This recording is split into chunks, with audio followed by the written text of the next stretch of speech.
ప్రముఖ మలయాళ నటి షకీలా గారైతే చాలా దారుణమైనటువంటి పరిస్థితికి వెళ్ళిపోయారు. ఆవిడ ఫోన్ విపరీతంగా చూడడం వల్ల ఆ మెడ పట్టేసిందంట.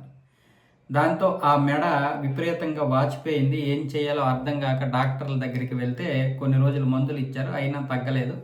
వెంటనే దీనికి సర్జరీ చేయాలని చెప్తే సర్జరీ చేశారు. ఇప్పుడు దానికి 3 లక్షలు 4 లక్షల రూపాయలు ఖర్చు అయింది. ఆవిడ ఇప్పుడు ఏం చెప్తుందంటే, దయచేసి పిల్లలు కానీ పెద్దలు కానీ ఫోన్లకి అడిక్ట్ అయిపోకండి.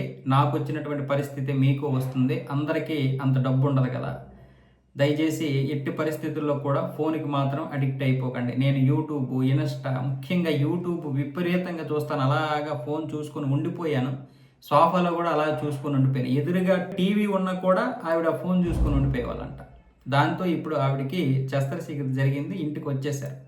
అయితే డాక్టర్లు ఇంతకుముందే చెప్పారు, మనకి ఈ కరోనా కంటే అతిపెద్ద భయంకరమైనటువంటి ఒక దారుణమైనటువంటి సంఘటన వస్తుంది ప్రపంచానికి 10 సంవత్సరాలు 15 సంవత్సరాల తర్వాత అని చెప్పారు. అది ఏంటంటే, ఈ ఫోన్లు చూడడం వల్ల విపరీతంగా మెడ నొప్పులు వస్తాయి చూడండి అని చెప్పి డాక్టర్లు ఇంతకుముందే హెచ్చరించారు.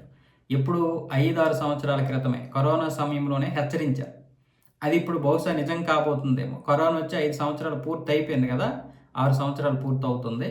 సో ఇక మరొక 5-6 సంవత్సరాల్లో లేదా మరో 10 సంవత్సరాల్లో ఖచ్చితంగా ఇదే జరుగుతుంది. ఎందుకంటే మనకి ఆ మెడలు వంచి అలా చూడడం వల్ల మనకు తెలియకుండానే ఆ నరాల మీద ఒత్తిడి పెరుగుతుంది. ఆ నరాలు ఏమొచ్చేసి కొన్ని రోజులకి పనిచేయడం మానేస్తాయి. ఆ తర్వాత మళ్ళీ ఇలాగే సర్జరీలు చేసుకొని మళ్ళీ ఆ నరాలని బాగు చేసుకోవాలి. కాబట్టి నిజంగానే ఫోన్ ఎక్కువగా చూడకండి. చూసిన ఇలాగ చూస్తున్నాం మనం. పిల్లలు కూడా, ఇప్పుడు మా పిల్లలు కూడా ఇంత దగ్గరగా చూస్తున్నారు. ఎంత ఇచ్చేసినా సరే, కానీ ఆ ఫోన్లో పడిపోతే కనీసం పిలిచిన పలకను కూడా పలకరు. పిల్లలు కానీ పెద్దలు కానీ దాన్ని విపరీతమైనటువంటి ఎడిక్ట్ అయిపోతున్నాం మనం.